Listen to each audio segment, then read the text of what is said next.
It's been suggested that finally our king has found a royal backbone and said, I don't want you or your unsavoury wife at my Christmas celebrations in Balmoral, because it's not a great look, I'm afraid, anymore. Andrew Mountbatten Windsor entered Windsor Castle expecting honor. Instead, he faced embarrassment.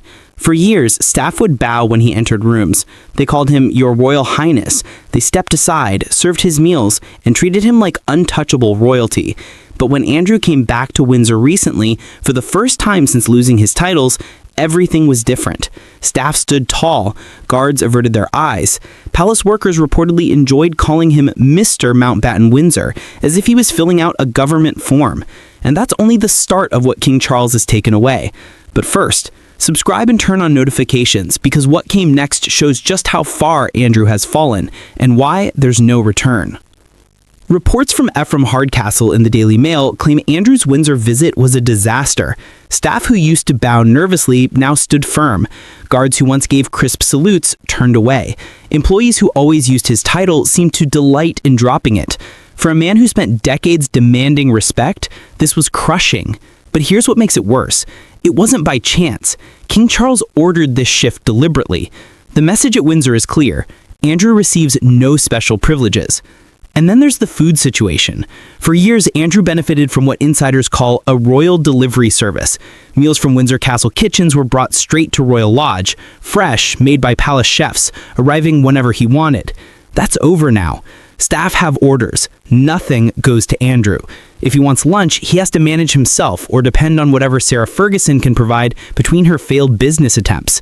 For someone used to having every need met, this is a deep cut. The meals symbolize status, privilege, and the assumption that the institution would always take care of him. That assumption has vanished. But to understand why it matters, consider how Andrew treated staff for decades. He was notorious. Former aides talk openly about his temper, lack of gratitude, and how he barked orders without seeing staff as human beings. His famous phrase, "hurry up," was shouted at those who moved too slowly. He demanded instant service, trousers pressed immediately, last-minute flights arranged without notice.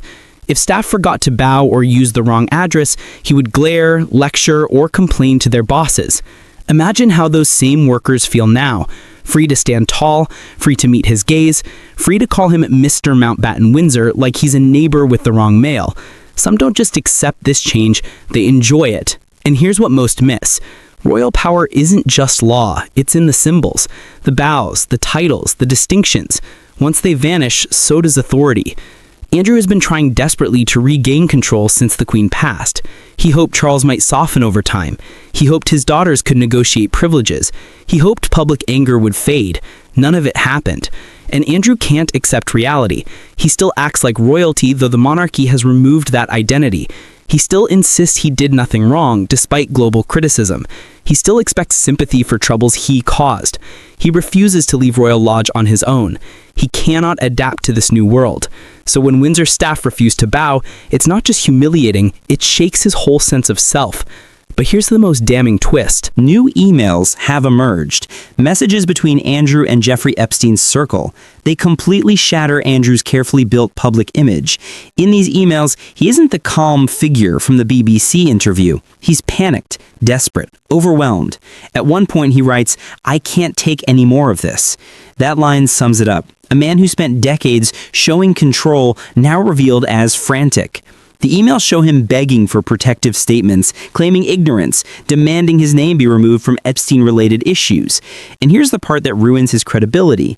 The emails show he was still in contact with Epstein's circle long after he said ties were cut. It wasn't a distant relationship. He was deep in crisis management, coordinating responses, pleading for help, terrified of what might come. Publicly, he claimed he barely knew them and had moved on years ago. That was a complete act. The emails reveal the truth. For a man who once felt untouchable, seeing his desperate words exposed is ultimate humiliation. These emails rewrite everything about Andrew's story. Before, the palace could label him a foolish royal who made mistakes but stepped back. The emails destroy that narrative. They show someone still involved, still plotting, still working with people he claimed were past. His calm BBC demeanor, his composure at Pizza Express, all a show. Behind the scenes, he was panicking. Tone matters. He wasn't managing PR calmly. He was begging, overwhelmed, asking others to protect him because he couldn't. It shows not just a fallen royal, but a man who knew disaster was coming and tried to stop it. The monarchy worked to close this chapter. Titles removed, roles cut, home relinquished, public appearances erased. Everything controllable they controlled, but they cannot erase emails. These messages reopened wounds the palace wanted sealed. They spark questions about who knew what, and hint that more could still exist. For Andrew, it's brutal. Reputation hit again, public sympathy non-existent, now utterly negative. Even in royal circles, remaining patience is gone. Charles made it clear, there is no path back.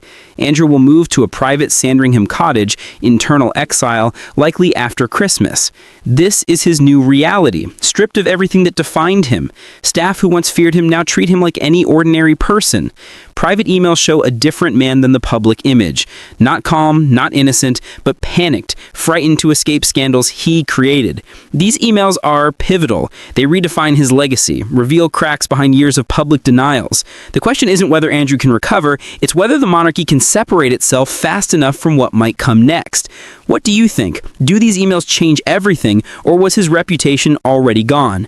What else might still be hidden? Comment below. I read all. If not subscribed, do so now and turn on alerts. If more emails appear, and insiders say they might, the revelations could affect more than Andrew. To understand how Andrew and Sarah Ferguson's bond protected both for years and why that safety is collapsing, click the video on screen. Their silence kept secrets buried that may now finally emerge.